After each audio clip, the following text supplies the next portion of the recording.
So I just wanted to add in this little supplemental video here in the beginning. I've really tried to time the release of these next two warm-up videos right around when the Dallas Stars will be playing in the Stanley Cup Finals. However, that's sadly not the case as they lost to the Edmonton Oilers last night. However, I'm still going to be rolling forward with these videos, and I'm still going to be posting a lot on social media, kind of celebrating Jake and Scott, and just do some regular posting about them.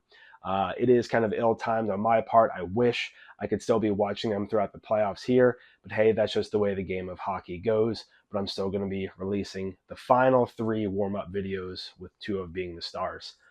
I just want to give a huge shout out to the Stars organization, specifically to Scott, Jake, and to Jeff Reese, their goalie coach, who have been absolutely phenomenal to me this past year. Super supportive of what I've been doing, and also just kind of being cool people. It was really cool getting to meet them and getting to know them, and I had a fantastic year with the Dallas Stars.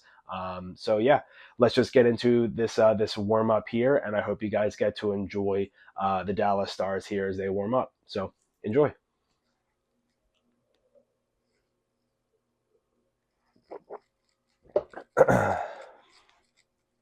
What's going on, everyone? My name is Chris Dudo, and I'm the Goalie Gear Snob, and today we're going to be watching another NHL warm-up featuring the Dallas Stars. So for those of you that may or may not know, I'm the Dallas Stars emergency backup goaltender, and for the games I'm required to be at, I like to get there early and watch the away team and tell you about their gear. However, I already filmed the Winnipeg Jets. I already saw their gear. The difference was that Laurent Brossoit was starting instead of Connor Hellebuck, but I didn't notice any gear changes, so I just wanted to film the Stars. So I got a great look here at what Jake and Scott are wearing, and I have practiced with them before, so I've kind of seen a little bit more behind the scenes of what their gear is, but I'm going to break it down and tell you what they're wearing. So starting off with the starting goalie of Jake Oettinger, he's using a Bauer Ultrasonic full set with a shadow graphic across everything. The pads are actually a large knee with an XL thigh, so pretty cool that he is using that there. Also, he has the double T that's kind of stock on the Ultrasonic with a green skate lace through the spine. He's using SLR3 NHL Spec pants made by Vaughn, a Brian's Optik 2 chest protector, I believe an XL with large arms. Then he's using Hyperlite 2 wrapped sticks, which are actually a 2X Pro core with a very special kind of grip that he has across the paddle with a rounded top and a trigger finger on the bottom. He's also using a Bauer Profile Helmet, true two-piece skates with a Bauer Vertexx Edge holder, and while we're at it, he's using Vaughn V10 knee pads and jock with SLR padded shirts underneath. So switching over to Scott Wedgewood, I know that I have reviewed his PX3 pads before, but those were technically samples of ones that he kind of used early on and then switched back to a different spec. And he actually has switched up a lot this year. Like, we were texting about it the other day, and like, I'm trying to keep up with the amount of gear changes he's had, but it's absolutely incredible that he's just vibing and changing stuff up to get the right feel every day. So starting off with his pads, he is using a PX3 pad with the thick mid-stiff thigh option, which is essentially what is stock on the PX4, where if you custom order PX4 gear, you can select that thigh option. At the time, you cannot order that from True on a PX3 pad. However, they've been doing it for pros. So I originally spoke about how Scott was in an L12.2 pad, that it's not the case. I've seen the sticker that comes on the pad. It's really a PX3 with a different thigh option. So semantics, but just wanted to kind of correct myself over time. He did switch sizes. Instead of a 32 2.5, he is now using a 33 plus 2. He's also using a 595 True blocker. However, in this kind of game here, he's still using a Bauer what they call a two-piece blocker, which is essentially the bindingless 1X blocker. He kind of alternates back and forth on those depending on the feel and kind of what he needs to do for that day. And then he's using a Bauer Vapor90 Glove. He has never used a True glove outside of a few times, in practices randomly, but he's always stuck with a Vapor90 Glove for games. And yes, both of his Bauer glove and blocker have a digi-printed kind of version of a True PX3 graphic on them just to try to match. So he is using Velocity NHL Spec pants with a single thigh flap, He has used a Bauer Hyperlite chest protector for the majority of this year. However, just recently switched to Brian's Optik 2 chest as well that he's trying to dial in for the end of the season towards a playoff run. He's also using actual Hyperlite 2 sticks. I also use those as well, so thanks, Scott. Then he's using a Pro's Choice helmet with his kind of Mario Kart inspired design that calls out his newly born daughter on there as well. He's using true one-piece skates. He did use true two-piece skates, and he had some 4mm steel made for the Vertexx Edge holder to try to get the right feel, but he has since switched back to his true one-piece skates. And while I'm at it, he is using SLR knee pads, Velocity padded shirts, and a Bauer Pro jock. And yes, Kova suspenders. So it's pretty cool that I was able to kind of work with them a lot this year and really talk to them a lot about their gear and just kind of see it all in action. So after this video comes out, there's going to be another one that I filmed with the Dallas Stars as well. So while it's going to look similar, there might be some gear changes. You never know what Scott and Jake have up their sleeve before the end of the season. So now that I've talked at length about the Dallas Stars, I hope you guys get to enjoy this warm-up of Jake Oettinger and Scott Wedgewood. Enjoy.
Thanks for watching this video. I'd really appreciate it if you liked, commented, and subscribed, and also rang that cute little Liberty Bell for some notifications about what I upload to my channel. Please check me out on some of my other social outlets. Are going to be linked down below.